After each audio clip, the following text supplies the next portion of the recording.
Nagsimula ang lahat sa isang halik, hindi isang halik ng pagmamahal o ng pagnanasa, kundi isang halik na kasing lamig ng hangin na ibinubuga ng aircon sa grand ballroom ng hotel na ito. To my beautiful wife, Ara, the woman who gave me everything.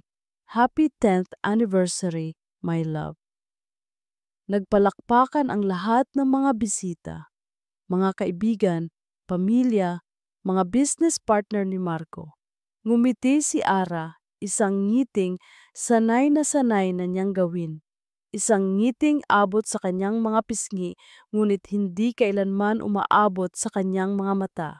Itinaas niya ang kanyang kupita ng champagne kasabay ng iba pa at nakipag-toast sa lalaking katabi niya, ang kanyang asawa. Ang asawa niyang perpekto sa mata ng lahat. Si Marco Velasco, ang guwapo at matagumpay na CEO. Ang asawa niyang nagsabing ibinigay niya ang lahat. Totoo naman, ibinigay ni Ara ang lahat. Ang kanyang pangarap na maging isang event planner, ang kanyang panahon, ang kanyang buong pagkatao. Ibinigay niya ang lahat para buuin ang pamilyang ito, ang buhay na ito na tila isang pelikula. Pero sa likod ng mga kamera, sa likod ng mga ngiti at palakpakan, may isang katotohanang siya lang ang nakakaramdam. Habang naglalakad sila palayo sa entablado, marahang hinawakan ni Marco ang kanyang baywang.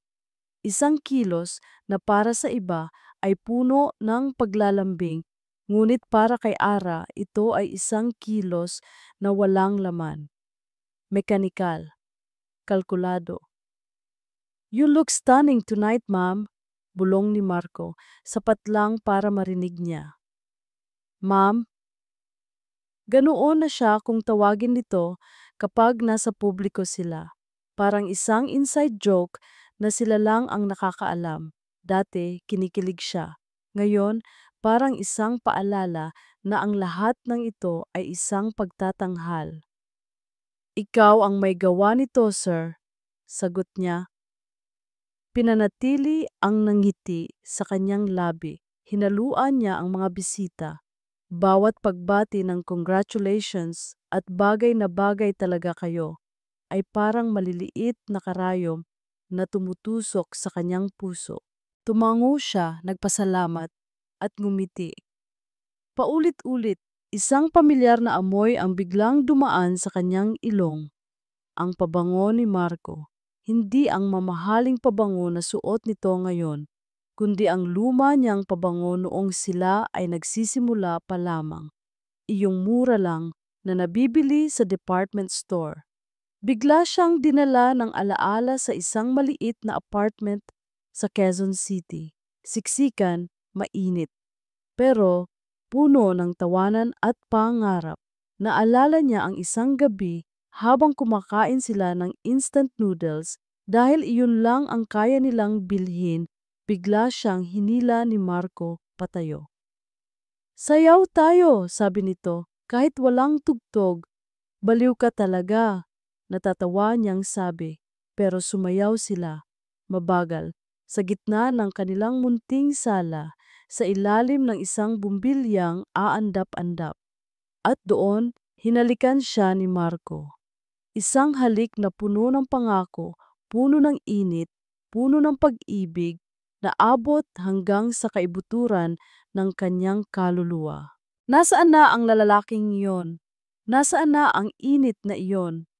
Isang marahang tapik sa kanyang balikat ang pumutol sa kanyang pagbabalik-tanaw, si Marco.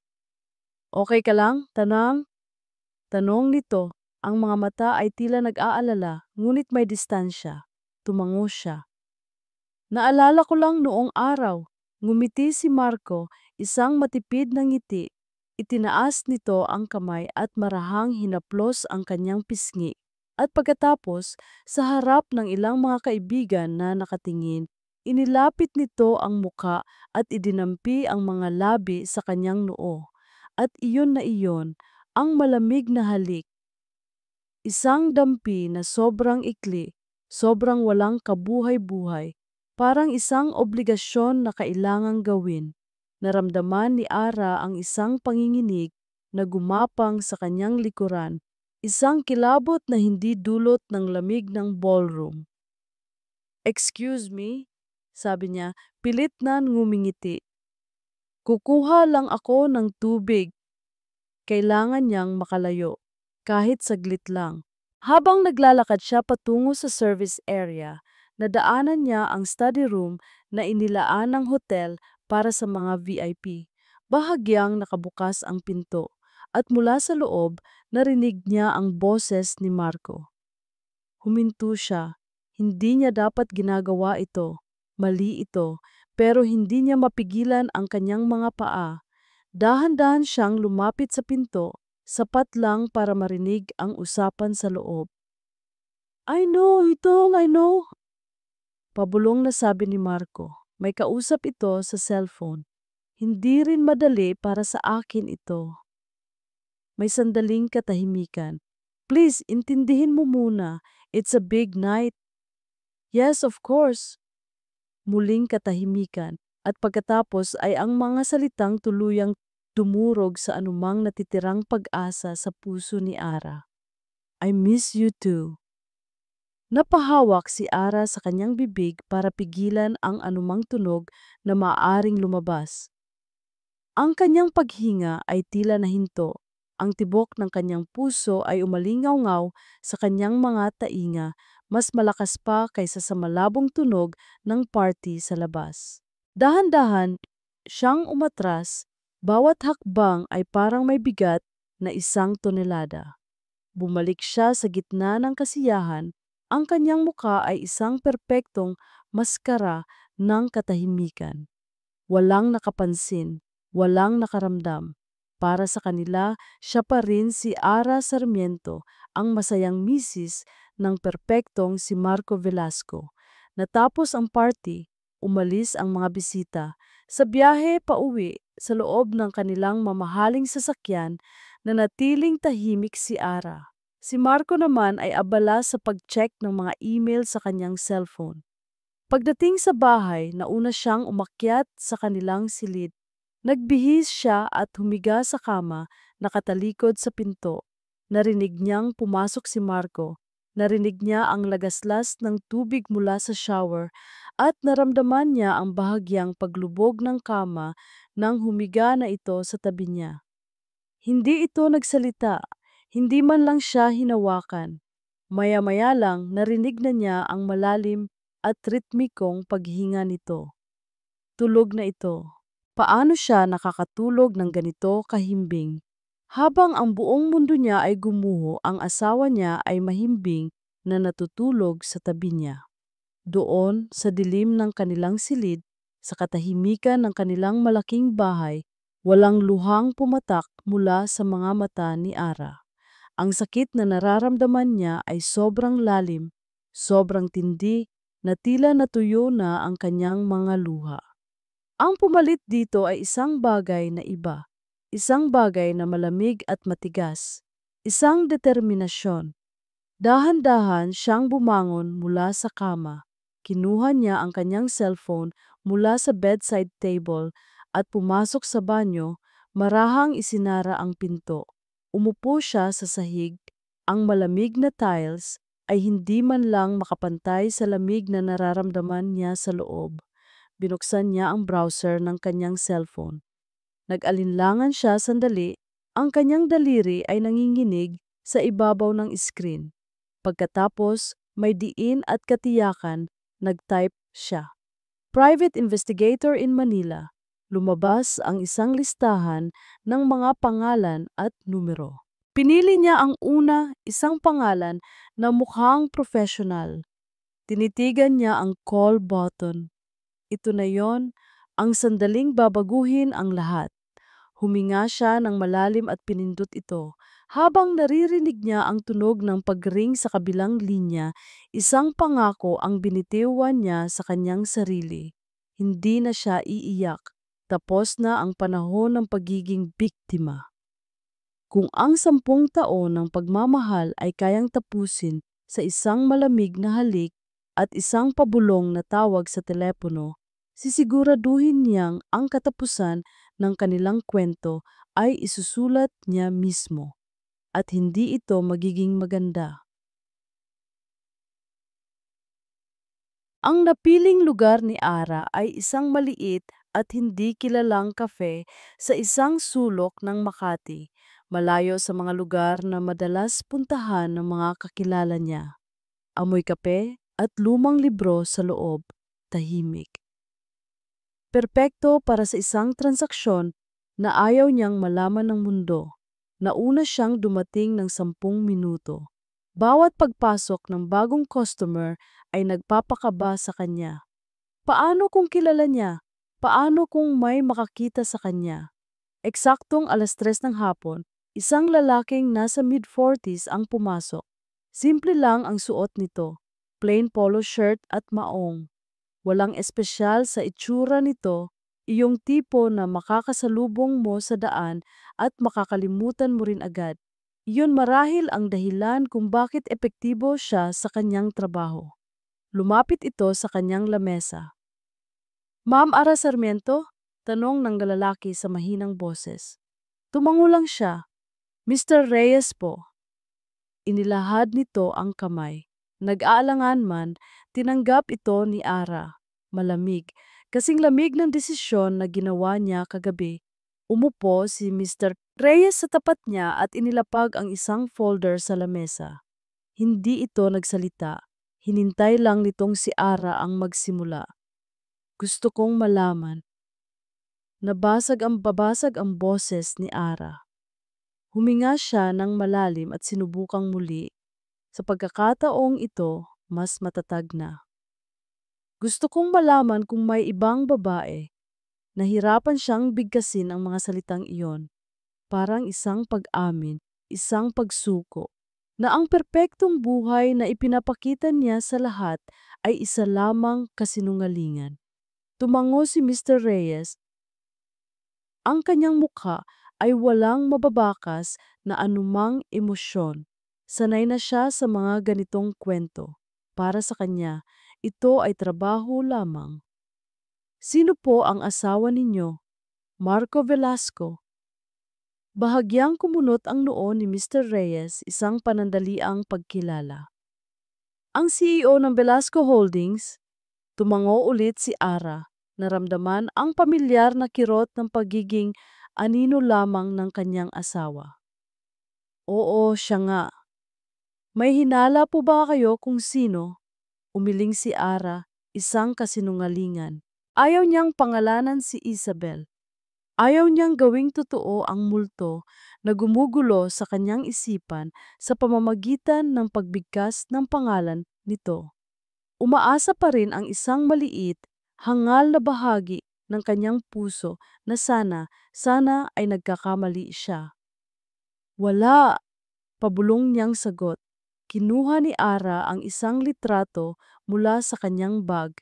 Isang litrato ni Marco nakuha noong nakaraang Pasko, nakangiti ito sa kamera. Inabot niya ito kay Mr. Reyes.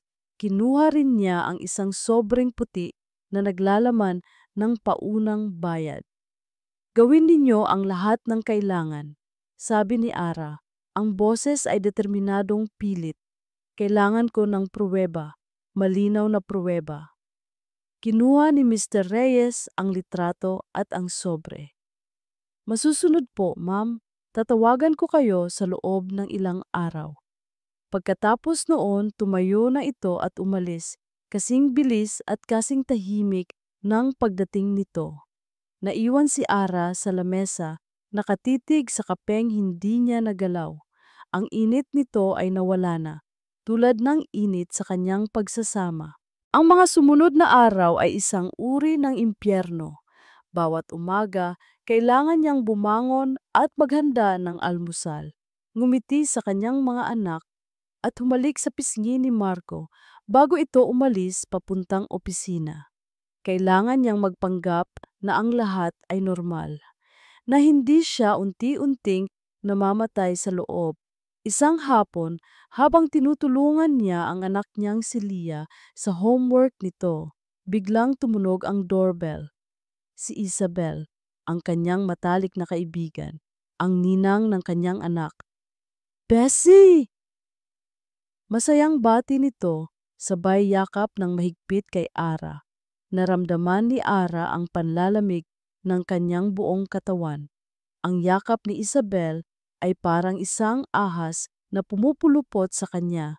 Pilit siyang ngumiti. Bel, napadalaw ka. Sabi niya, sinisikap na panatilihing normal ang kanyang boses. Namiss kita sabi ni Isabel habang pumapasok sa loob ng bahay. Wow, ang ganda pa rin talaga ng bahay niyo. Parang laging bagong linis. Umupo ito sa sofa na para bang pag-aari nito ang lugar. Si Leah ay tumakbo papalapit dito. Ninang Belle! Hello my beautiful inaanak, sabi ni Isabel sabay buhat kay Leah at hinalikan ito sa pisngi. Pinanood sila ni Ara at isang matinding pagkasuklam ang gumapang sa kanyang dibdib. Paano niya ito nagagawa? Paano siya nakakatagal na tumingin sa mata niya, pumasok sa pamamahay niya at yakapin ang kanyang anak kung totoo ang kanyang hinala? Kamusta ka na, Bessie? Parang pagod ka yata, sabi ni Isabel.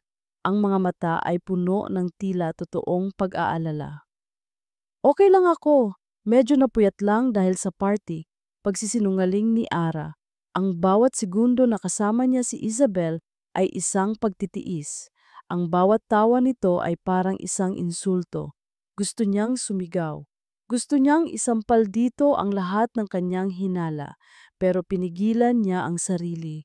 Kailangan niya ng pruweba, hindi siya kikilos hanggat wala siyang hawak na katotohanan. Gabi-gabi, sinusubukan ni Ara na maging ang asawang nakasanayan ni Marco. Minsan, pagkatapos maligo, lumapit siya dito habang ito'y nakaupo sa kama at nagbabasa ng mga dokumento. Dahan-dahan siyang umupo sa likuran nito at sinimulang masahiin ang mga balikat nito. Pagod ka yata, mahina niyang sabi. Hindi man lang lumingon si Marco, bahagya lang itong gumalaw. A little. Maraming problema sa company. Gusto mo ipagtimpla kita ng tsaa? Huwag na, ma'am. Ma'am, okay lang ako. Matutulog na rin ako pagkatapos nito. Ang pagtanggi ay magalang pero malinaw. Isang pader na hindi niya kayang sirain. Dati, sa isang haplos niya lang, bibitawan nito ang anumang ginagawa. Ngayon, parang hangin na lang siyang dumadaan. Ang kanyang cellphone ang naging sentro ng kanyang mundo. Dala niya ito kahit saan, kahit sa banyo. Bawat text message, bawat email notification ay nagpapatayo ng kanyang mga balahibo. Bawat hindi kilalang numero na tumatawag ay nagpapatibok ng kanyang puso ng sobrang bilis. Nakatulala siya, nanginginig, naghihintay. Isang hapon pagkatapos niyang ihatid ang mga bata sa kani-kanilang mga klase, habang nagmamaneho siya pauwi, tumunog ang kanyang cellphone. Unknown number. Pinahinto niya ang sasakyan sa gilid ng daan. Huminga siya ng malalim bago sagutin. Hello? Ma'am Sarmiento, si Reyes po ito. Naramdaman ni Ara ang pagkirot ng kanyang tiyan. Mr. Reyes, may balita na ba? Opo ma'am, may resulta na po ako.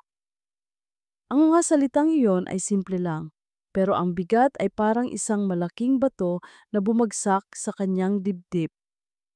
Saan tayo pwedeng magkita? May ipapadala po akong address, isang parking lot sa may BGC. Para mas pribado, maghihintay po ako doon. Pagkatapos ng tawag, nanatili siyang nakaupo sa loob ng sasakyan. 10 minuto, hindi gumagalaw, nakatingin lang sa kawalan. Ito na. Malalaman na niya nang sa wakas ay nakaipon na siya ng sapat na lakas ng loob, pinaandar niya ang makina at nagmaneho patungo sa napag-usapang lugar. Nakita niya ang sasakyan ni Mr. Reyes sa isang malayong sulok ng parking lot. Ipinark niya ang kanyang sasakyan sa tabi nito.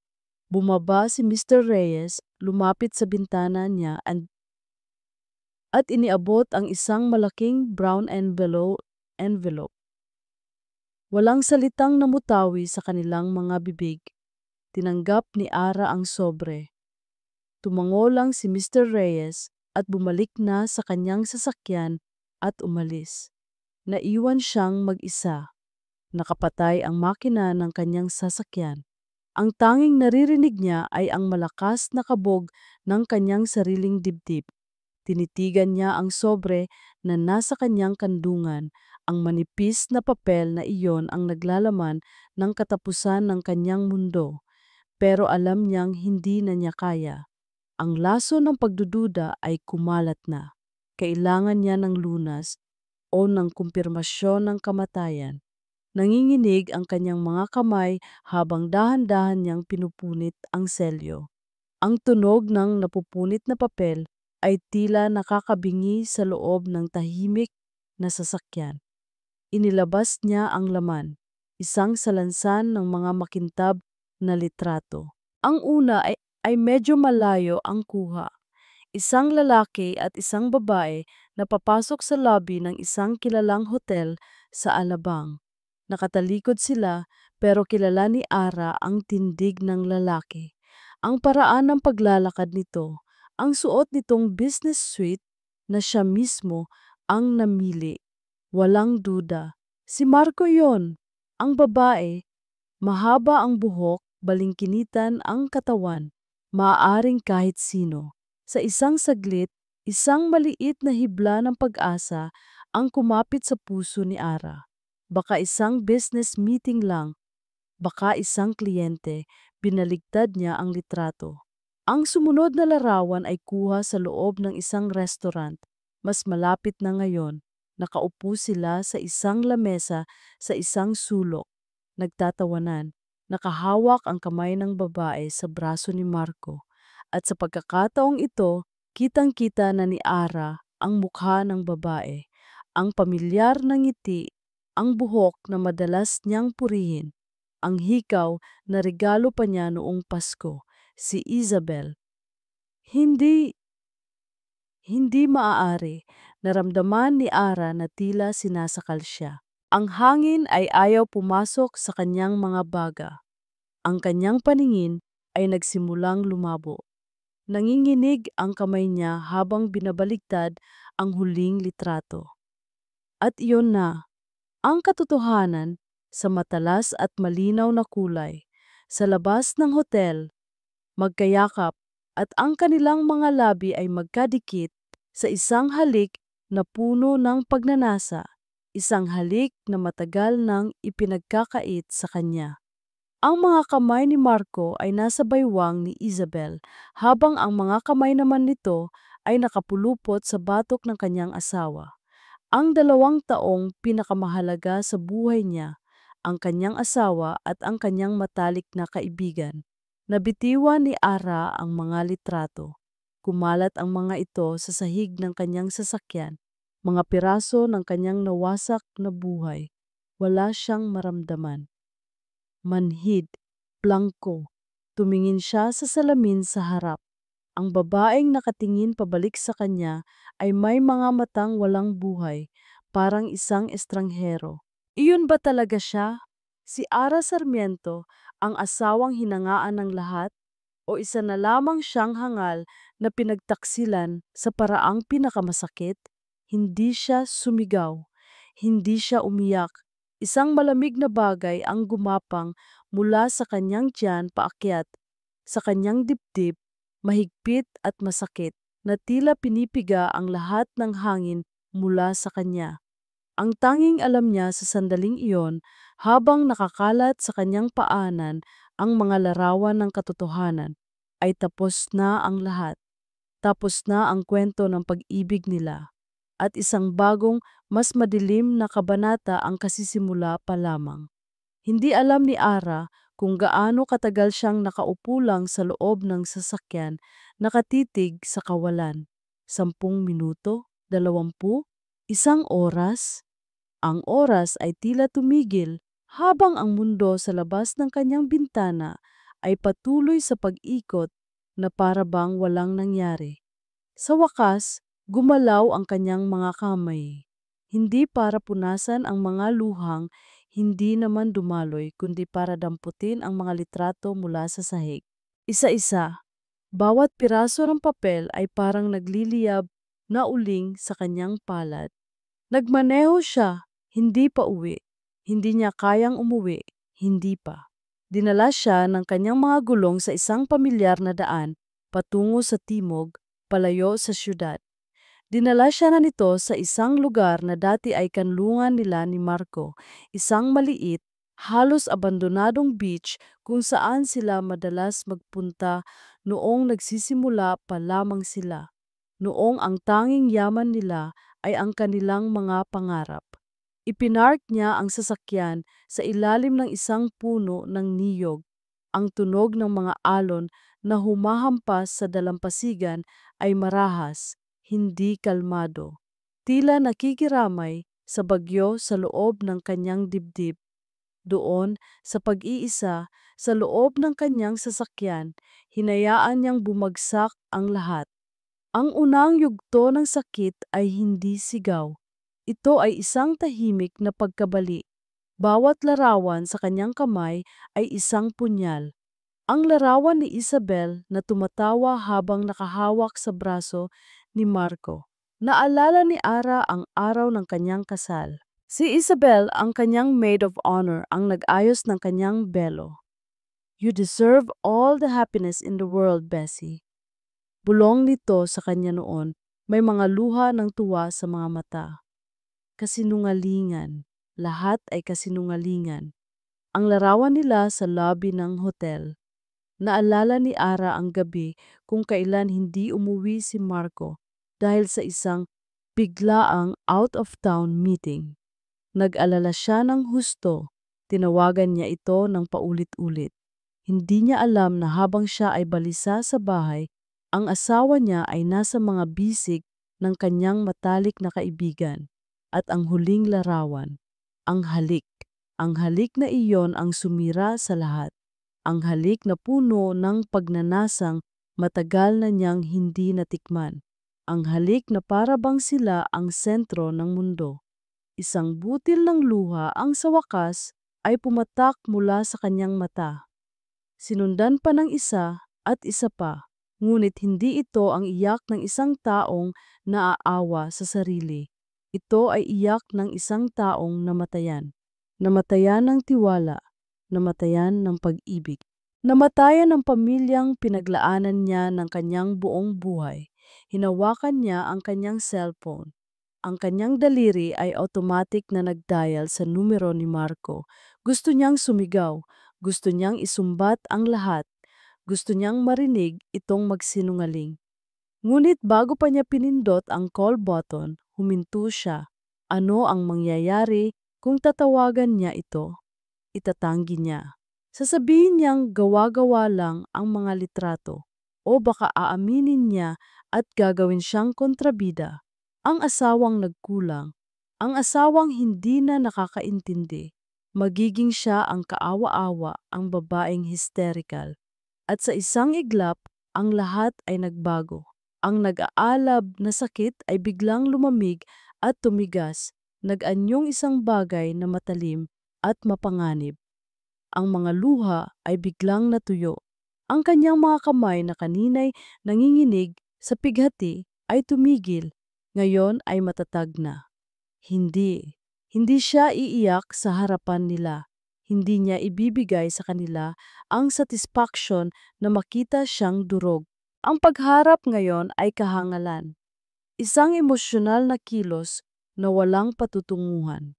Ang kailangan niya ay hindi komprontasyon. Ang kailangan niya ay digmaan. Binura niya ang pangalan ni Marco mula sa screen. Sa halip, hinanap niya ang numero ni Mr. Reyes at tinawagan ito. "Mr. Reyes," sabi niya nang sagutin nito ang tawag. Ang kanyang boses ay iba na. Walang bahid ng panginginig, malamig. Matalas, parang isang piraso ng bubog. Ma'am Sarmiento? Halatang nagulat ang imbestigador sa kabilang linya. May idadagdag akong trabaho para sa iyo at handa akong magbayad ng triple. Ano po iyon, ma'am? Gusto kong malaman ang lahat, sabi ni Ara. Ang bawat salita ay may bigat, hindi lang tungkol sa babae. Gusto kong malaman ang lahat tungkol sa finances ni Marco, ang kanyang mga utang, ang kanyang mga business deals, ang kanyang mga bank account, bawat maliit na detalye. Lahat. May sandaling katahimikan sa kabilang linya bago sumagot si Mr. Reyes. Masusunod po, ma'am. Pagkababa ng tawag, inipon ni Ara ang mga litrato at maingat na isinilid pabalik sa sobre. Pinaandar niya ang sasakyan at nagsimulang magmaneho pa uwi. Habang nasa daan, isang plano ang unti-unting nabubuo sa kanyang isipan. Isang plano na hindi nakabase sa emosyon, kundi sa malamig at kalkuladong lohika. Pagdating niya sa kanilang malaking bahay sa Valle Verde Heights, nadatnan niya si Marco sa sala nanonood ng balita. Tumingin ito sa kanya. Saan ka galing, ma'am? Kanina pa kita tinatawagan. Huminto si Ara sa harap nito. Tinitigan niya ang muka ng lalaking minahal niya ng higit sa 10 taon. Ang muka ng lalaking sumira sa kanya at pagkatapos ginawa niya ang isang bagay na nagpakilabot kahit sa sarili niya. Ngumiti siya. Isang matamis at payapang ngiti. Ang ngiti ng perpektong asawa na walang anumang alam. Pasensya na, sir. Nag-shopping lang ako saglit para mawala ang stress. Malambing niyang sabi. Gutom ka na ba? Ipaghahanda kita ng hapunan. Nakita niya ang pagluwag ng mukha ni Marco. Ang pagkawala ng kaunting tensyon sa mga balikat nito. Naniwala ito. Habang naglalakad si Ara papuntang kusina, ramdam niya ang mga mata ni Marco na nakasunod sa kanya. Hindi nito alam na ang babaeng kakapasok lang ay hindi na ang parehong babae na umalis kaninang umaga. Ang babaeng iyon ay namatay na sa loob ng isang kotse sa tabi ng dagat. Nang gabing iyon, habang mahimbing na natutulog si Marco sa tabi niya, ang kanyang paghinga ay malalim at walang anumang alalahanin na natiling dilat ang mga mata ni Ara sa dilim. Tinitigan niya ang likod ng kanyang asawa. Walang pag-ibig, walang awa. Tanging isang nagyeyelong pangako. Dahan-dahan, halos hindi humihinga, bumulong siya sa katahimikan ng kanilang silid. Hindi lang puso ko ang sinira ninyo. Isang malamig na ngiti ang sumilay sa kanyang mga labi sa dilim.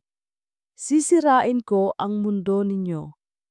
Para kay Marco Velasco, ang mundo ay isang chessboard at siya ang hari. The proposal from the marketing team is unacceptable. Deklara niya. Ang kanyang boses ay umalingaw-ngaw sa loob ng malamig at malawak na boardroom. Their projected numbers are too conservative. I'm not paying them to be safe. I'm paying them to dominate. Lahat ng mga executive na nakaupo sa paligid ng mahabang lamesa ay sabay-sabay na tumango. Walang nangahas na sumalungat. Sa loob ng silid na ito, ang salita ni Marco ay batas. Tinitigan niya sila isa-isa. Ang kanyang mga mata ay matalas, sinusuri ang bawat isa. Nakita niya ang takot, ang paghanga, ang respeto, at nagustuhan niya ito. Ito ang nagpapagana sa kanya. I want a revised plan on my desk by tomorrow morning. End of meeting. Tumayo siya, hudyat na tapos na ang lahat. Habang naglalakad siya palabas ng silid, ramdam niya ang bigat ng kanyang kapangyarihan. Ito ang buhay na pinaghirapan niya. Ang Velasco Holdings ay hindi lamang isang kumpanya. Ito ay isang imperyo at siya ang emperador. Pagpasok niya sa kanyang maluwang na opisina na may tanawin ng buong BGC. Isang ngiti ang sumilay sa kanyang mga labi. Kinuha niya ang kanyang cellphone at nagdial ng isang numero. Hello? Sagot ng isang malambing na boses sa kabilang linya. Namimiss na kita. Sabi ni Marco, ang kanyang boses ay mas malambot na ngayon. Narinig niya ang isang mahinang tawa. Katatapos lang ng meeting mo, sir. How did you dominate the world today? The usual, sagot ni Marco na papangiti. Pero may isang parte pa ng mundo na gusto kong i-dominate ngayon. Marco, naughty ka talaga, sabi ni Isabel, may halong kilig sa boses. Saan tayo? The usual spot. See you in 30. Habang nagmamaneho siya patungo sa kanilang tagpuan, isang 5-star hotel kung saan kilala na siya ng mga staff. Isang maliit na kurot ng konsensya ang dumaan sa isip ni Marco. Naalala niya si Ara, mabuting asawa si Ara, isang perpektong ina sa kanyang mga anak. Siya ang pundasyon ng perpektong buhay na ipinapakita niya sa mundo. Ngunit, may kulang. Hindi na siya naiintindihan ni Ara. Ang mundo ni Ara ay umiikot na lang sa bahay, sa mga bata, sa mga kaibigan nito. Ang kanyang mundo, ang mundo ng panganib, ng ambisyon, ng malalaking desisyon, ay isang lengguwahe na hindi na nito naiintindihan. Si Isabel, sa kabilang banda, ay naiiba. Hinahangaan siya nito. Nakikinig ito sa kanyang mga kwento tungkol sa boardroom na may ningning sa mga mata. Naiintindihan nito ang pressure. Siya ang kanyang takasan, isang bagay na kailangan niya para manatiling matino. I deserve this, bulong niya sa sarili habang ipinapark ang kotse. Ito ang kasinungalingang paulit-ulit niyang sinasabi sa sarili para bigyang katwiran ang kanyang mga ginagawa. Pagpasok niya sa hotel suite, nandoon na si Isabel nakasuot ng isang pulang bestida na bumabagay sa kanya. Sinalubong siya nito ng isang mainit na halik. You seem tense, sabi nito, habang hinahaplos ang kanyang dibdib. Hayaan mong alagaan kita. Dito sa mga bisig ni Isabel, nawawala ang lahat ng problema. Dito, siya lang ang mahalaga. Hindi siya asawa, hindi siya ama. Siya lang si Marco, ang lalaking kayang makuha ang lahat ng gusto niya. Nang gabing iyon, umuwi si Marco na may ngiti sa labi. Pakiramdam niya ay kumpleto ang kanyang buhay. Mayroon siyang isang matagumpay na karera, isang magandang pamilya at isang kapanapanabik na sikreto. Hawak niya ang lahat.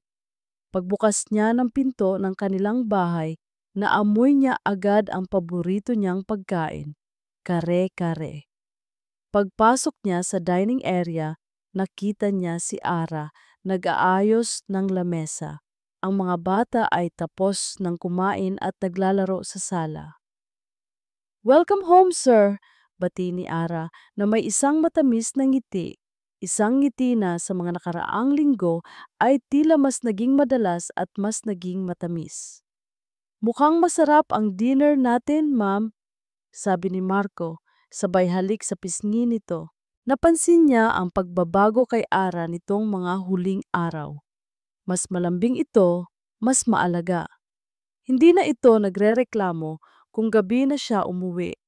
Hindi na ito nagtatanong kung saan siya galing. Tila bumalik sila sa mga unang taon ng kanilang pagsasama.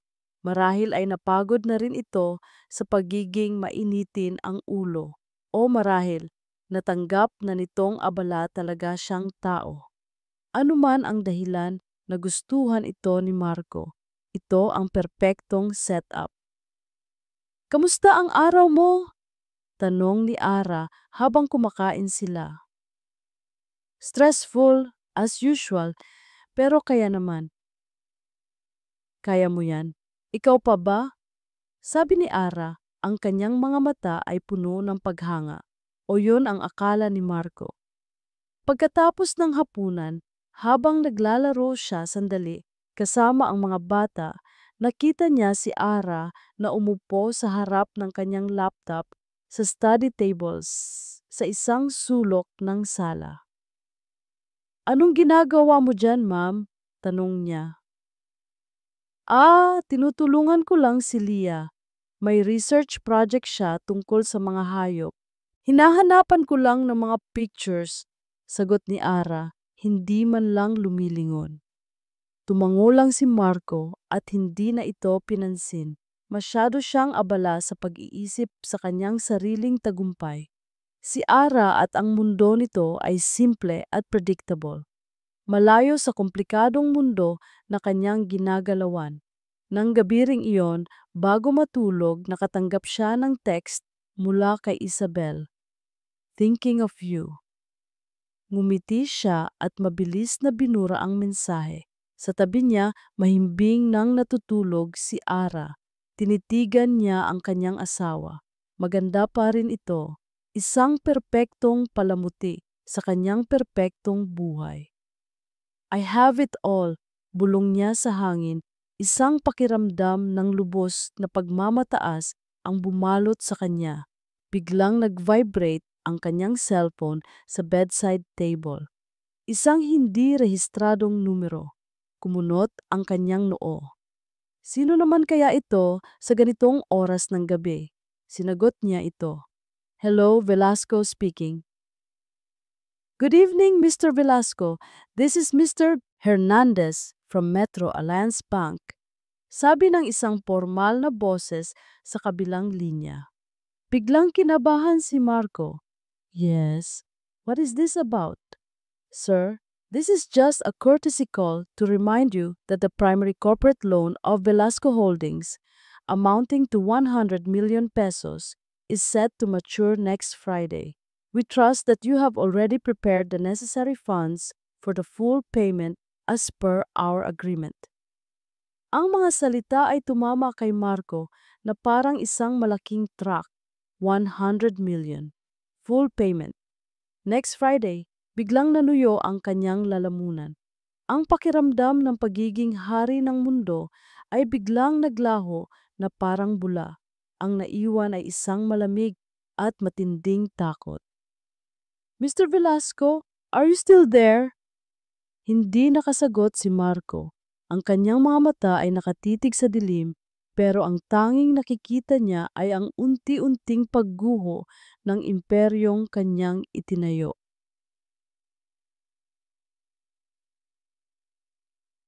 Ilang araw pagkatapos ng tawag ni Marco mula sa bangko, mga araw kung saan naging mas iritable at abala ito, isang text message ang natanggap ni Ara mula sa isang hindi pamilyar na numero. Locker number 24, Greenbelt 3 Cinema. Ang susi ay nasa ilalim ng fire extinguisher sa tabi nito. Sunugin ang lahat pagkatapos basahin. Walang pangalan, walang bati, pero alam ni Ara kung kanino galing. Kinahapunan, matapos ihatid ang mga bata sa kanilang piano lessons, nagtungo si Ara sa nasabing sinihan. Ang puso niya ay kumakabog ng malakas sa loob ng kanyang dibdib, isang halo ng takot at determinasyon. Pakiramdam niya ay isa siyang espiya sa sarili niyang buhay. Nahanap niya ang locker at ang susi. Sa loob ng madilim at tahimik na locker, isang makapal na Manila envelope ang naghihintay sa kanya, mas makapal kaysa sa una. Kinuha niya ito at mabilis na umalis. Pakiramdam niya ay may mga matang nakamasid sa bawat galaw niya. Hindi siya umuwi. Sa halip, nagmaneho siya papunta sa isang parking building, umakyat hanggang sa rooftop kung saan walang ibang sasakyan. Doon sa ilalim ng kulimlim na langit ng Maynila, pinatay niya ang makina at binuksan ang sobre.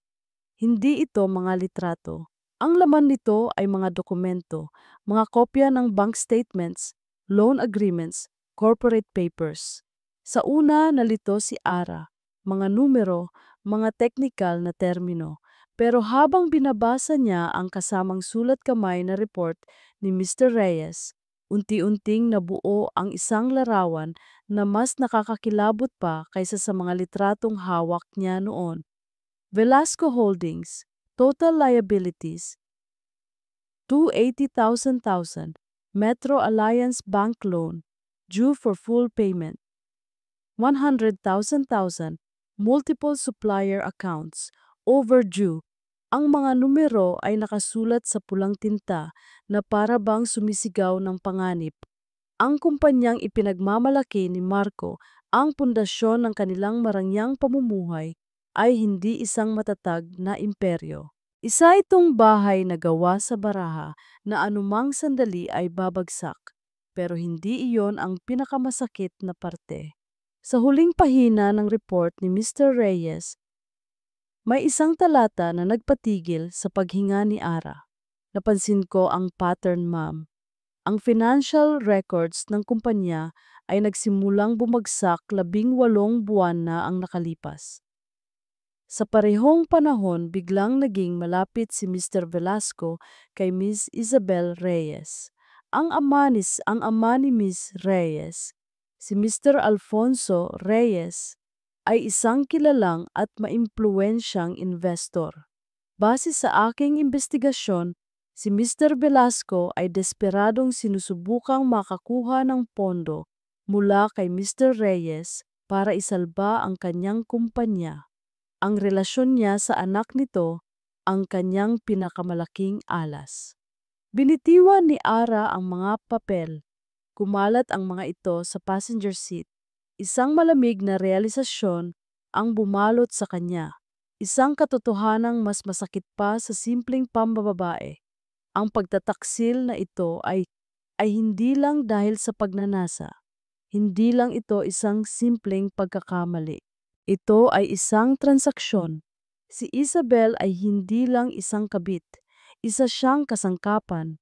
At siya, si Ara, ang kanyang 10 taon ng pagmamahal, ang kanilang pamilya ay mga collateral damage lamang sa desperadong laro ng kanyang asawa para sa pera at kapangyarihan. Bigla isang alaala ang sumabog sa kanyang isipan, malinaw na parang kahapon lang nangyari. 6 na buwan na ang nakalipas sa kanilang study room. Pumasok si Marco, may dalang mga dokumento at isang ngiti na kayang magpatunaw ng kahit anong pagdududa. "Ma'am, I need your signature here," sabi nito. Inilalatag ang mga papel sa lamesa. "Ano to, sir?" tanong niya habang tinitingnan ang mga maliliit na letra na hindi niya maintindihan. "It's a second mortgage on the house," casual na sabi ni Marco. "Don't worry, it's just a formality. I need extra capital for a new venture, a big expansion for the company. This is for our future, for the kids." Nag-alinlangan siya. "Pero Marco, ang bahay natin, hindi ba delikado yan?" Hinawakan ni Marco ang kanyang mga kamay. Tinitigan siya nito sa mata, ang mga mata na dati niyang pinagkakatiwalaan ng buong buo. "Trust me, Ara. Kailan ba kita binigo? This is to secure our family's future. It's just paperwork." At tulad ng isang hangal, naniwala siya. Pumirma siya. Pumirma siya sa kasunduang naglagay sa tahanan ng kanyang mga anak sa bingit ng kapahamakan para lang sa isang bagong venture na ngayon ay alam na niyang isang malaking kasinungalingan para takpan ang mga pagkakautang nito. Ang apdo ay umakyat sa kanyang lalamunan. Nasusuka siya. Ang galit na naramdaman niya noon sa dalampasigan ay parang apoy lamang kumpara sa impyernong nagliliyab ngayon sa kanyang dibdib. Hindi na ito simpleng paghihiganti para sa isang pusong sinugatan. Ito ay isang laban para sa kaligtasan. Kung babagsak ang kumpanya ni Marco, babagsak silang lahat. Ang kanilang bahay, ang kanilang ipon, ang kinabukasan ng kanyang mga anak. Lahat ay mawawala. At alam niyang sa oras na mangyari iyon, ililigtas ni Marco ang sarili nito at iiwan silang lumulubog. Kinuha niya ang lahat ng dokumento at maingat na ibinalik sa sobre. Ang kanyang mga kamay ay hindi na nanginginig. Ang kanyang isip ay hindi na magulo. Isang bagay lang ang malinaw. Kailangan niyang maunahan ito. Kinuha niya ang kanyang cellphone. Hindi siya nag-search sa Google. Sa halip, tinawagan niya ang kanyang pinsan na isang corporate lawyer. "Marga, kailangan ko ng tulong," sabi niya. Walang paligoy-ligoy. "Sino ang pinakamagaling na abogadong kilala mo? Hindi lang sa divorce. Kailangan ko ng isang pating. Isang taong bihasa sa corporate finance at kayang makipaglaban sa demonyo. Pera ay hindi problema." May ilang segundong katahimikan sa kabilang linya. "Ara, anong nangyayari?" Hindi pinansin ni Ara ang tanong. Ang kanyang boses ay malamig at matatag. "Just give me a name, Marga. Please." Ibinigay ng kanyang pinsan ang isang pangalan. Isang pangalan na kilala sa mundo ng batas bilang isang fixer para sa mayayaman at makapangyarihan. Pagkababa ng tawag, agad niyang idinial ang numero ng abogado. Habang nagri-ring ito, tumanaw siya sa syudad mula sa rooftop. Ang mga nagtataasang gusali, ang mga ilaw na nagsisimula ng sumindi. Dati ang tanawing ito ay simbolo ng tagumpay nilang mag-asawa. Ngayon, isa na itong larangan ng digmaan. "Attorney De Marcos office," sagot ng isang sekretarya. Huminga ng malalim si Ara bago nagsalita. Ang kanyang boses ay puno ng awtoridad na hindi niya alam na taglay niya. "My name is Ara Sarmiento. I need to schedule an urgent appointment with him." Nagbago na ang plano. Hindi na ito simpleng paghihiganti. Ito na ay isang operasyon para bawiin ang lahat ng ninakaw sa kanya bago pa huli ang lahat. Tumigil siya sandali bago idagdag. "Sabihin mo, tungkol ito sa pagprotekta sa aking mga anak." Para kay Isabel Reyes, si Ara Sarmiento ay palaging ang araw at siya ang buwan. Nagniningning lamang na hililil sa sa hiram na liwanag. Mula pa noong college, ganoon na ang sitwasyon. Si Ara ang laging napapansin. Mabait, maganda, matalino. Lahat ng lalaki ay may gusto sa kanya. At isa sa mga lalaking iyon ay si Marco Velasco, ang lalaking lihim na minamahal ni Isabel. Nang maging sila, gumuho ang mundo ni Isabel. Pero bilang isang mahusay na aktres, itinago niya ang kanyang pighati sa likod ng isang maskara ng pagkakaibigan. Naging best friend siya ni Ara. Naging tagapakinig. Naging tagapayo. Inilagay niya ang sarili sa pinakamalapit na posisyon, naghihintay. Ang paghihintay niya ay nagbunga. "Bakit hindi mo pa siya kausapin?" tanong ni Isabel, habang marahang minamasahe ang sentido ni Marco. Nasa loob sila ng paborito nilang hotel suite. Katatapos lang ng isang mainit na hapon ng pagnanasa, ngunit ang tensyon sa katawan ni Marco ay hindi pa rin nawawala. "Hindi ganoon kadali, Belle," sabi ni Marco, ang kanyang boses ay pagod. "May mga bata, may pamilya, hindi niya maiintindihan." "Ang hindi niya naiintindihan ay ikaw," giit ni Isabel. Ang kanyang boses ay puno ng simpatiya na maingat niyang inilapat. "Habang ikaw ay nakikipaglaban dito sa labas para sa pamilya niyo, siya ay komportable lang sa bahay. Hindi niya alam ang hirap mo. Ako, Marco, ako ang nakakaintindi sa'yo." Ito ang kanyang laro, ang kanyang script, ang gawing kontrabida si Ara sa sarili nilang kwento, ang ipamukha kay Marco na siya, si Isabel, ang tunay niyang kakampi. "Si Papa," pag-iiba ni Isabel ng usapan, "alam na ito ang susi sa lahat. Nabanggit ko sa kanya ang tungkol sa'yo, ang tungkol sa galing mo sa negosyo. Interesado siyang marinig ang mga plano mo." Nakita niya ang pagbabago sa mga mata ni Marco, ang pag-asa, ang pagkagahaman at alam ni Isabel na hawak na niya ito sa palad. Hindi siya masamang tao, iyon ang sabi niya sa kanyang sarili. Nagmamahal lang siya. At sa pag-ibig tulad sa giyera, lahat ay patas. Si Marco ay para dapat sa kanya mula pa sa simula. Binabawi lang niya kung ano ang nararapat sa kanya. Isang araw, habang nag-i-scroll siya sa social media, nakita niya ang bagong post ni Ara. Isang litrato ng pamilya nila na kuha noong anniversary party. Ang caption, 10 years with my one and only, to forever and beyond. Naramdaman ni Isabel ang pamilyar na kurot ng inggit at galit. One and only. Isang malaking kasinungalingan. Upang inisin ito, bumili siya ng isang mamahaling relos. Isang bagay na alam niyang hindi kailanman bibilhin ni Ara para kay Marco dahil masyado itong praktikal.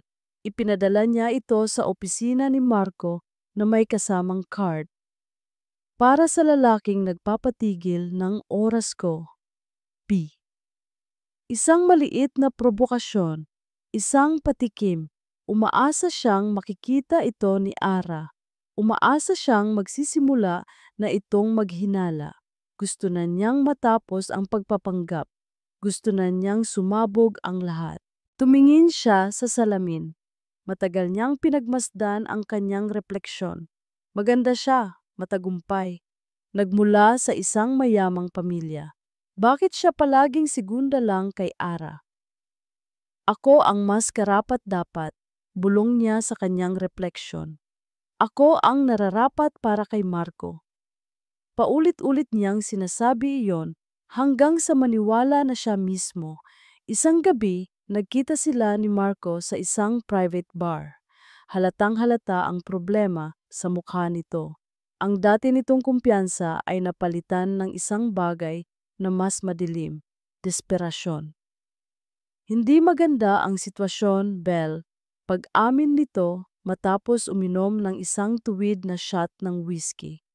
Ang bangko, kailangan ko ng 100 milyon sa susunod na linggo.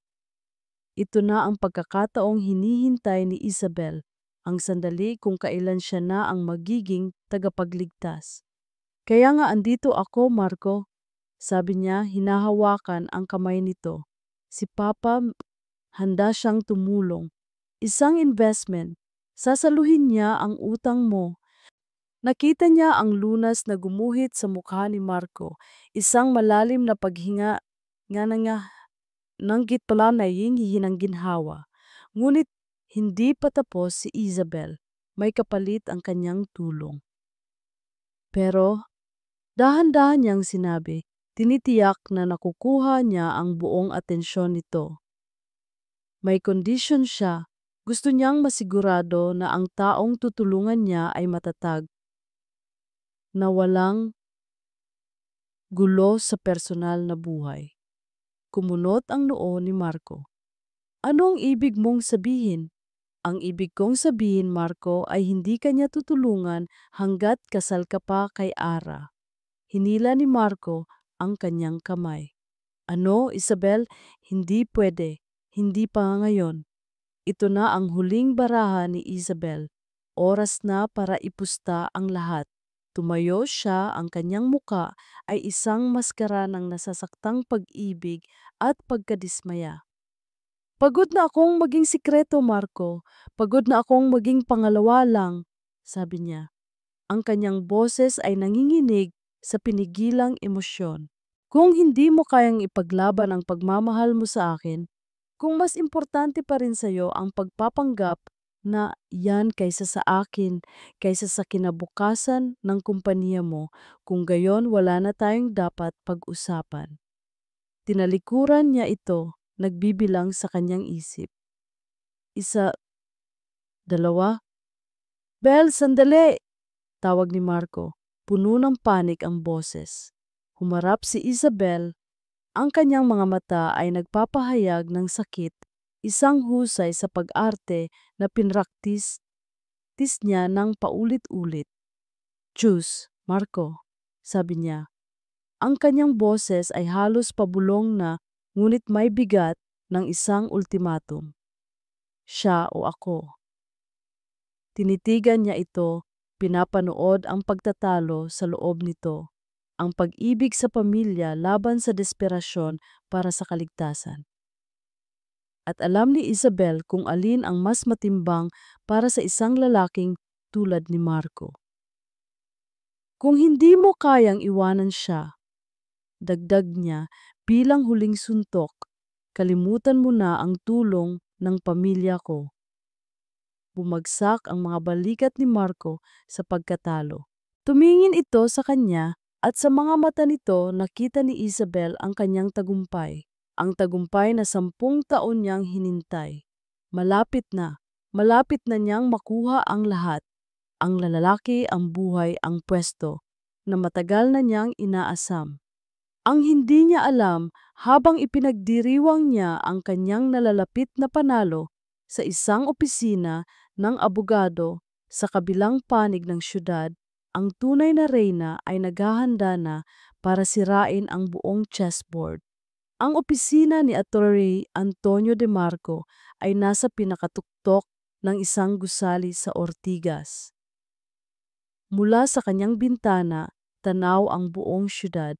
Ang loob ng opisina ay pinalamutian ng madilim na kahoy at makakapal na libro. Lahat ng bagay dito ay sumisigaw ng kapangyarihan at pera. Si Attorney De Marco mismo ay isang lalaking nasa edad 50. May matalas na mga mata at boses na kalmado ngunit may bigat. Hindi siya nagpakita ng anumang simpatiya. Tiningnan niya si Ara na para bang isa siyang kaso na kailangang pag-aralan at manalo. At sa sandaling iyon mismo ang kailangan ni Ara. "The evidence you have is substantial, Mrs. Sarmiento," sabi ng abogado matapos suriin ang mga dokumentong dinala ni Ara. "The infidelity is clear. The financial distress of his company is a major factor, but these are his assets, his company. It will be a messy fight." "Gagawin ko ang lahat," matatag na sabi ni Ara. "Good." Tumango ang abogado. "First order of business, we need to assess all conjugal properties. Lahat ng ari-arian na naipundar ninyo bilang mag-asawa. We need to know what we are fighting for. I want you to go home and gather all the documents you can find. Bank accounts, land titles, investment certificates, particularly joint bank accounts." May idinagdag ang abogado na tila isang simpleng paalala. "Check the balances, now." Habang nagmamaneho pauwi si Ara, ang mga salita ng abogado ay umuulit-ulit sa kanyang isipan. Check the balances.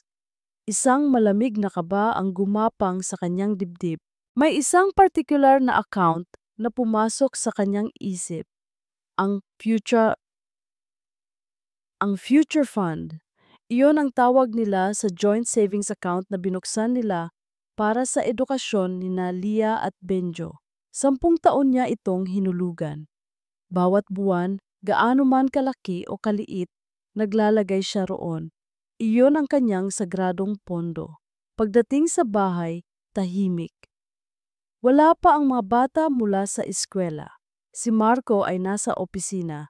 Mag-isa siya sa malaking bahay na dati niyang tinawag na tahanan, ngunit ngayon ay parang isang malaking hawla na gawa sa kasinungalingan. Dumiretso siya sa kanilang study. Binuksan niya ang kanyang laptop. Ang kanyang mga kamay ay bahagyang nanginginig habang nagtatype siya ng username at password para sa online banking portal. Nag-load ang pahina.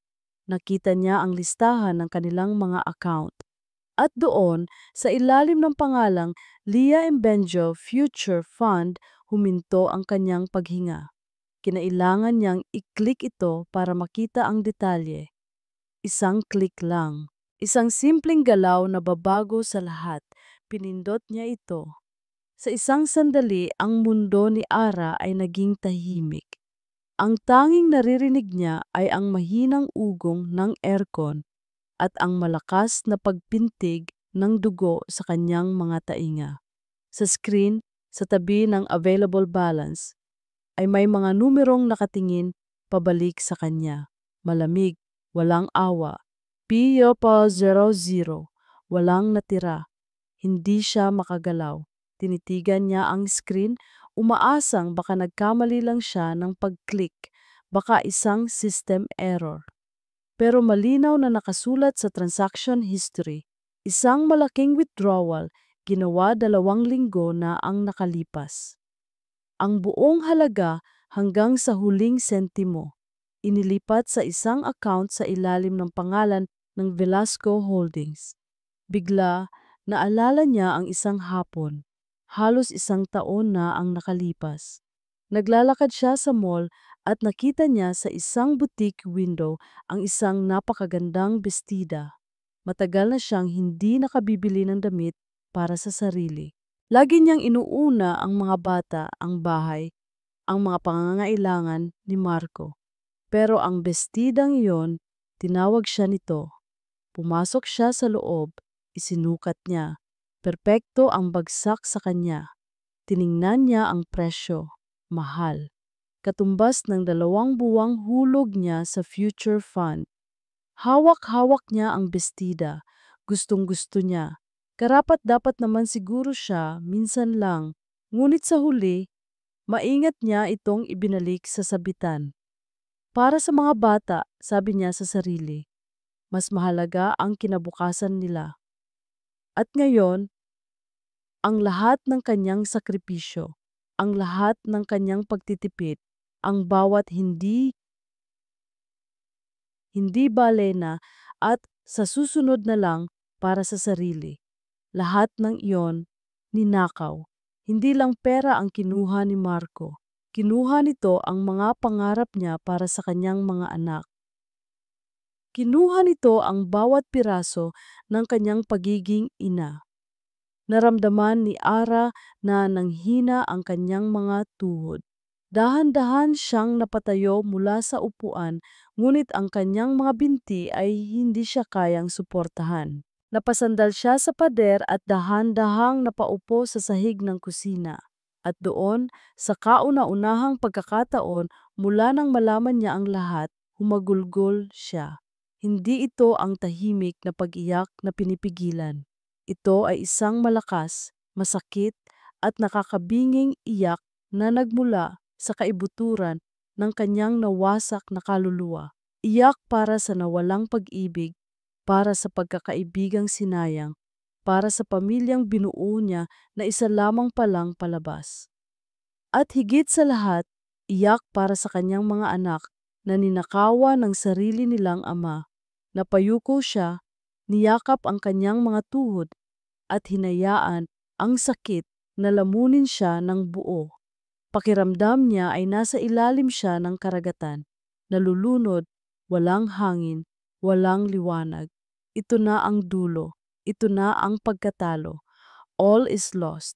Sa gitna ng kanyang paghagulgol, isang bagay ang nakakuha ng kanyang pansin sa pinto ng refrigerator. Isang drawing, gawa ni Leah, isang stick figure na pamilya sa ilalim ng isang malaking dilaw na araw. Siya, si Marco, si Leah at si Benjo. Lahat ay nakangiti. Nakasulat sa ilalim, sa sulat kamay ng isang bata, "My family is the best." Biglang huminto ang pag-iyak ni Ara. Tila isang gripo na biglang isinara. Tinitigan niya ang drawing, ang inosenteng larawan ng isang perpektong mundo. Isang mundong wala na. Isang mundong sinira ng lalaking nasa drawing din na nakangiti. Dahan-dahan pinunasan ni Ara ang kanyang mga luha gamit ang likod ng kanyang kamay. Ang kanyang mga hikbi ay napalitan ng isang nakakakilabot na katahimikan. Tumayo siya. Ang kanyang mga binti ay matatag na ngayon. Ang kanyang mga mata na kanina'y puno ng luhang desperado ay blanko na ngayon. Walang emosyon. Parang 2 piraso ng maitim na yelo. Ang sakit ay hindi nawala. Nag-iba lang ito ng anyo. Mula sa isang malambot na pighati, naging isa itong matigas at matalim na bagay sa loob ng kanyang dibdib. Isang sandata. Kinuha niya ang kanyang cellphone mula sa bulsa. Ang kanyang mga daliri ay hindi na nanginginig. May diin at katiyakan, idinial niya ang numero ni Atty. DeMarco. Atty. DeMarco's office. Si Ara Sarmiento ito. Ibigay mo sa kanya ang telepono. Utos niya, ang kanyang boses ay walang buhay ngunit puno ng bakal na determinasyon. Nang marinig niya ang boses ng abogado sa kabilang linya, hindi na siya nag-aksaya ng panahon. Ituloy na natin ang plano. May isang sandaling katahimikan bago siya nagpatuloy. Ang kanyang boses ay isang malamig na bulong na naglalaman ng pangako ng isang paparating na bagyo. Ngayon na, nagsimula ang lahat sa kusina. Ang amoy ng bawang at sibuyas na ginigisa sa mainit na mantika. Ang mabagal na pagkulo ng makapal at malinamnam na sarsa ng kare-kare. Ang maingat na pag-aayos ng mga gulay sa plato. Para sa sinumang makakakita, si Ara Sarmiento ay isang ordinaryong asawa na naghahanda ng isang espesyal na hapunan para sa kanyang pamilya. Pero mayroong kakaiba sa paraan ng kanyang pagkilos. Ang bawat hiwa ng kutsilyo sa sangkalan ay tiyak, walang alinlangan, walang emosyon. Ang bawat paghalo sa kaldero ay kalkulado. Hindi siya nagmamadali pero hindi rin siya mabagal. Gumagalaw siya na parang isang siruhano sa operating room. Hindi isang may bahay sa kanyang kusina. Ang hapagkainan ay nakahanda na para sa tatlo. Ang pinakamagandang kubyertos, ang mga wine glass na para lang sa espesyal na okasyon at isang bote ng mamahaling red wine na matagal na nilang itinago. Isang perpektong larawan ng isang romantikong gabi. Ngunit ang bawat plato, bawat baso, bawat tinidor ay parang mga piraso sa isang chessboard na maingat niyang inilagay para sa huling laro. "Wow, Mommy! Ang bango!" Sigaw ni Benjo habang tumatakbo papasok ng kusina. Ngumiti si Ara at sa isang iglap ang malamig na determinasyon sa kanyang muka ay napalitan ng tunay na init ng isang ina. Lumuhod siya para magpantay sila ng kanyang anak. "Kumain na kayo ni Ate Lia, anak," malambing niyang sabi. "May inihanda akong spaghetti para sa inyo." Pinakain niya ang kanyang mga anak ng maaga. Habang pinapanood niya silang kumain, bawat tawa, bawat kwento tungkol sa kanilang araw sa eskwela ay parang isang matalim na kirot at isang matibay na paalala. Para sa kanila ito. Lahat ng ito ay para sa kanila. Pagkatapos nilang kumain, binihisan niya sila. "Mga anak, matutulog muna kayo ngayong gabi sa bahay ni Lola, okay? May surprise kasi si Mommy para kay Daddy." "Ano ang surprise, Mommy?" tanong ni Lia, ang mga mata ay bilog sa kuryosidad. "Mommy and Daddy just need a special dinner date tonight." Pagsisinungaling ni Ara, isang ngiti ang pilit niyang pinanatili sa kanyang mga labi. "Promise, babawi si Mommy sa inyo bukas. Manonood tayo ng sine." Natuwa ang mga bata sa ideya. Pagkatapos niyang ihatid ang mga ito sa kanyang ina na nakatira ilang kanto lang ang layo, bumalik siya sa tahimik na bahay. Habang pinagmamasdan niya ang papalayong sasakyan ng kanyang ina, may ibinulong siya sa hangin, "Paalam sa ating dating buhay." Pagbalik niya sa loob, kinuha niya ang kanyang cellphone. Una niyang tinawagan si Marco. "Hello, Ma'am?" Sagot nito, halatang abala at medyo iritable. Biglang nagbago ang boses ni Ara, naging malambing at halos mapang-akit. "Hi, sir! Sorry sa abala. Gusto ko lang sabihin na umuwi ka ng maaga mamaya, okay? May inihanda akong sorpresa para sa'yo." Narinig niya ang pag-aalinlangan sa kabilang linya. Sorpresa! Ara, sobrang busy ko ngayon. Please, Marco. Pakiusap niya gamit ang boses na alam niyang hindi nito matatanggihan. Para sa atin to, I miss you. May ilang segundong katahimikan bago ito sumagot. Mas malumanay na ngayon. Okay. Okay, sige. I'll be home by 7. Pagkababa ng tawag, huminga ng malalim si Ara. Isa na lang. Binuksan niya ang kanyang messages at hinanap ang pangalan ni Isabel. Ang kanyang mga daliri ay hindi nanginginig habang nagtatype siya. Belle, pwede ka bang dumaan mamayang 7:30? I really need a friend to talk to. May problema kami ni Marco. Ikaw lang ang mapagsasabihan ko nito. Sinend niya ang mensahe. Sa loob ng 1 minuto, nag-reply ito. OMG Bessie! Of course, I'll be there. Don't worry, okay? Isinara ni Ara ang kanyang cellphone at inilagay sa bulsa. Tapos na ang paghahanda. Ngayon, maghihintay na lang siya.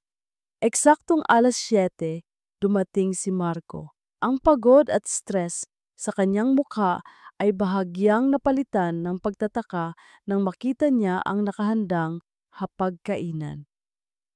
Wow, sabi lang nito. Anong meron, ma'am?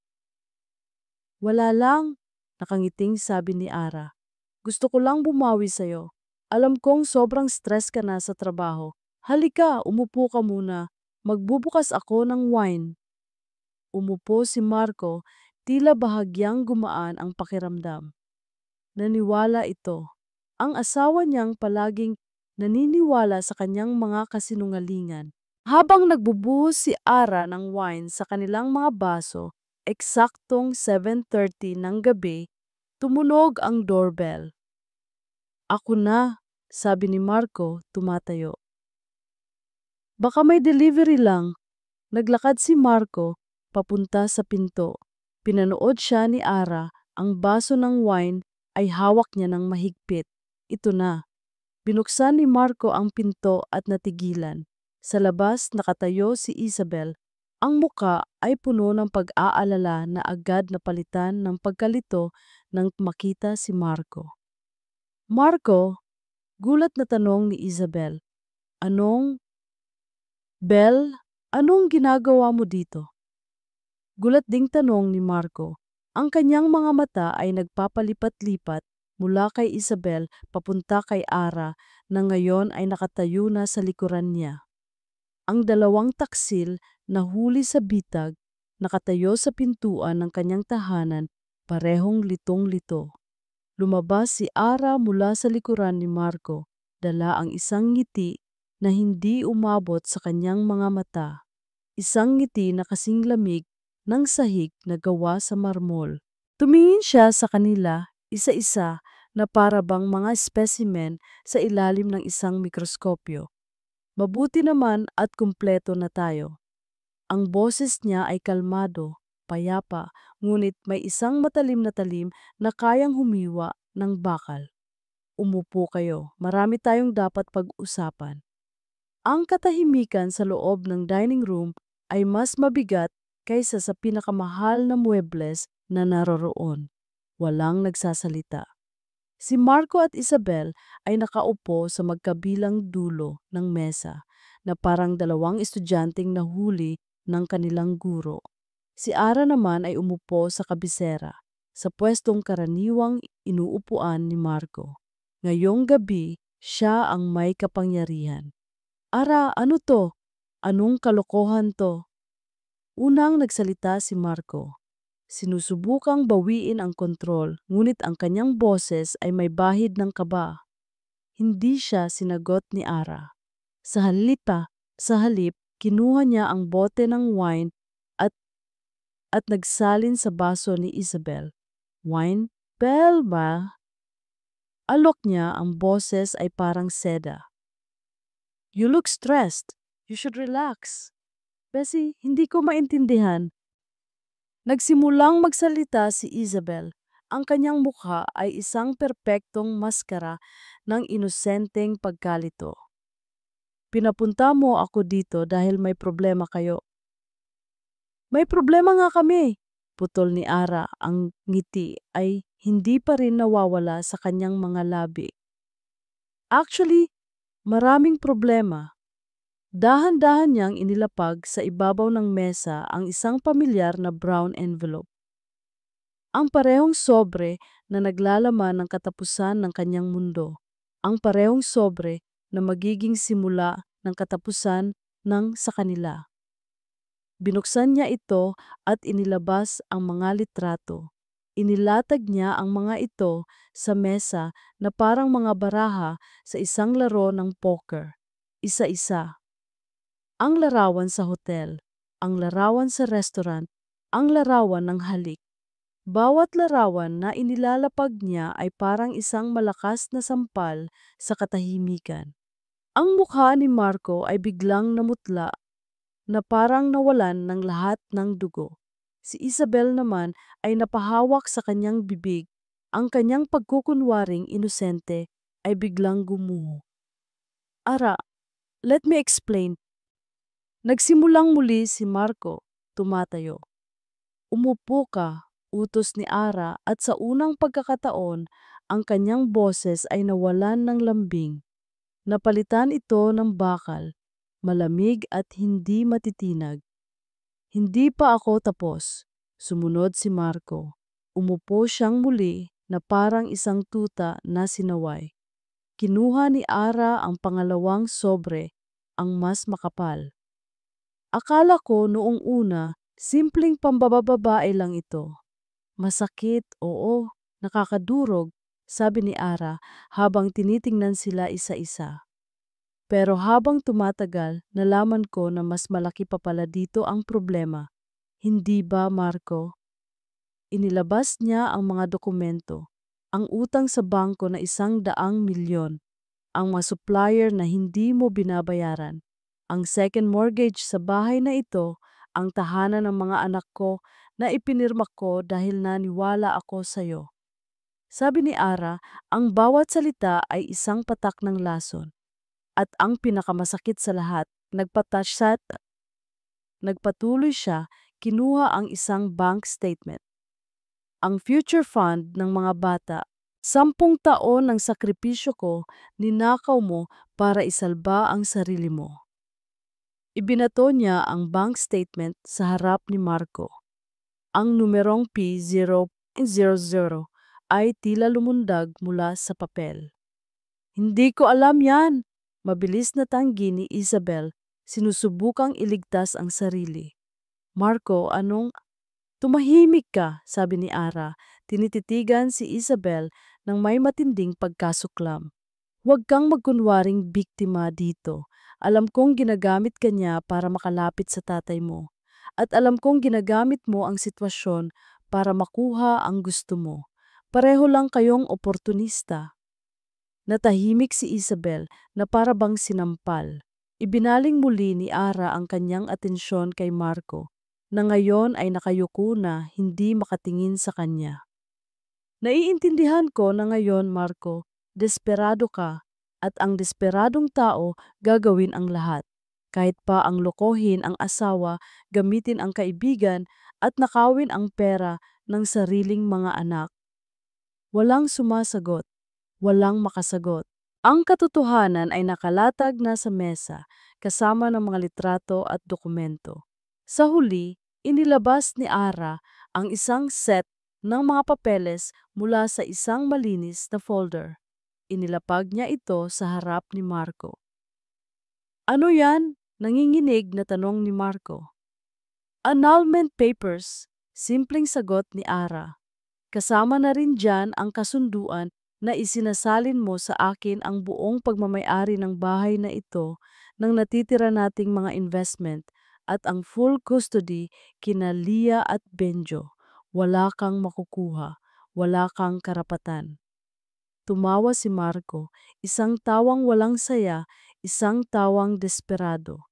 Nagpapatawa ka ba? Bakit ko naman pipirmahan yan? Mag-aaway tayo sa korte, aabutin tayo ng taon. Ngumiti si Ara, isang tunay na ngiti sa wakas. Ngunit hindi ito masaya. Ito ay isang ngiting nakakakilabot. Ang, ang ngiti ng isang taong hawak ang lahat ng alas. Diyan ka nagkakamali. Inilabas niya ang huling dokumento, isang manipis na folder na itim. Binuksan niya ito at itinulak sa gitna ng mesa. Sa loob nito ay mga ebidensya ng mga kahina-hinalang transaksyon. Mga ebidensya ng pagtatangkang itago ang tunay na estado ng kumpanya mula sa mga investor. Mga ebidensya na, kung ilalabas, ay hindi lang magreresulta sa pagka-bankrupt kundi sa kasong estafa at economic sabotage. I have 2 copies of this, kalmadong sabi ni Ara. Ang isa ay nasa safety deposit box ng abogado ko. Ang isa pa ay handa kong ipadala bukas ng umaga sa opisina ng Securities and Exchange Commission. At syempre, isang courtesy copy para sa tatay ni Belle para malaman niya kung anong klasing tao ang tinutulungan niya.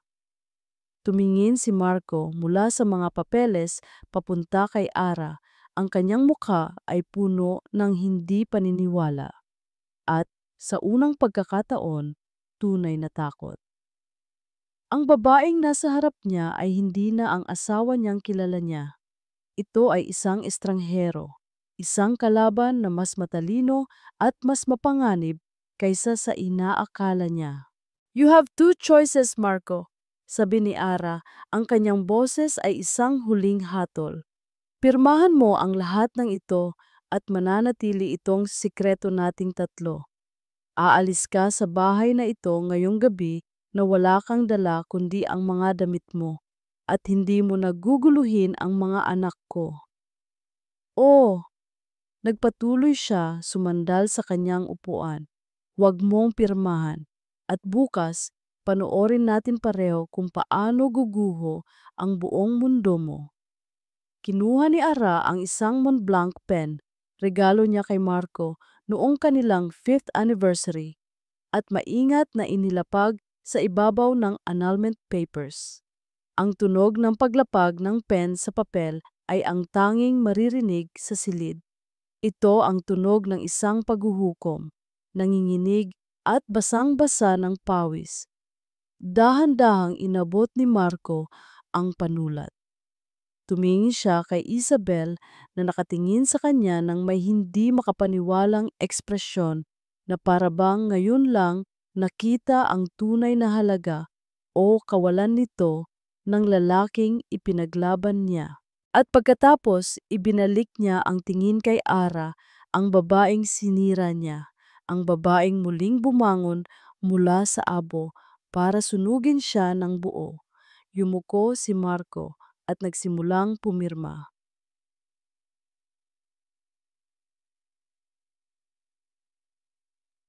Makalipas ang 6 na buwan, ang umaga ay nagsisimula na hindi sa malawak at malamig na master's bedroom ng isang mansyon sa Valle Verde Heights, kundi sa isang maliit ngunit maaliwalas na townhouse sa isang tahimik na subdivision sa Quezon City.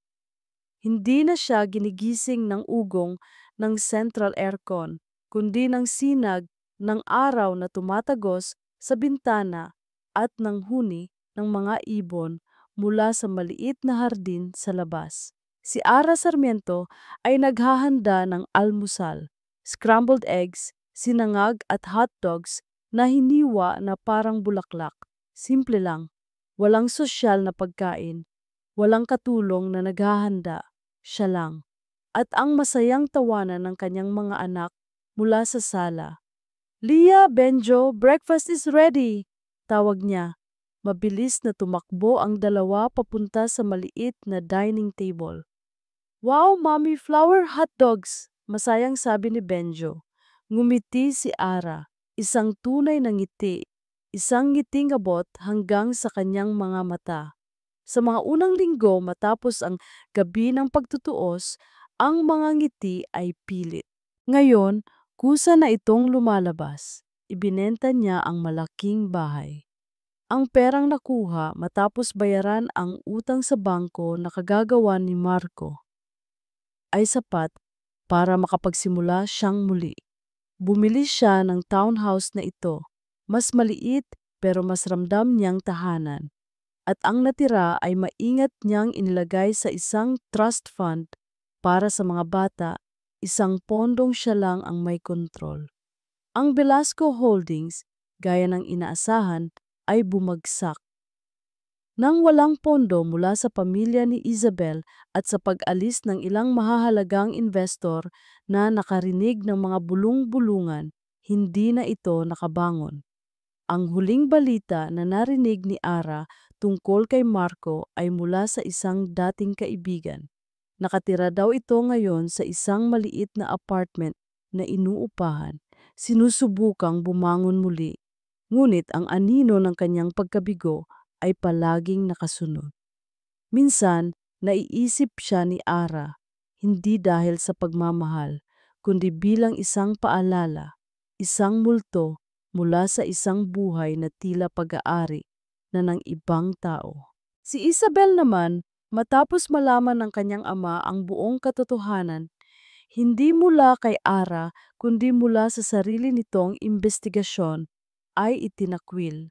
Ipinadala ito sa Amerika, malayo sa kahiyan na idinulot nito sa kanilang pamilya.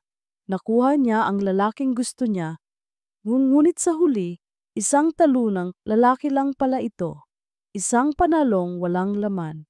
Habang nag-aayos si Ara ng mga plato, nakita niya ang kanyang refleksyon sa salamin na nakasabit sa dingding. May mga maliliit na linya na sa gilid ng kanyang mga mata na wala pa doon 1 taon na ang nakalipas. Mga marka ng sakit, ng puyat, ng pakikipaglaban. Ngunit sa kanyang mga mata may isang bagong ningning. Isang ningning ng kapayapaan at lakas. Hindi na siya si Mrs. Marco Velasco, ang asawang nabubuhay sa anino ng kanyang CEO na asawa. Siya na si Ara, isang ina, isang survivor.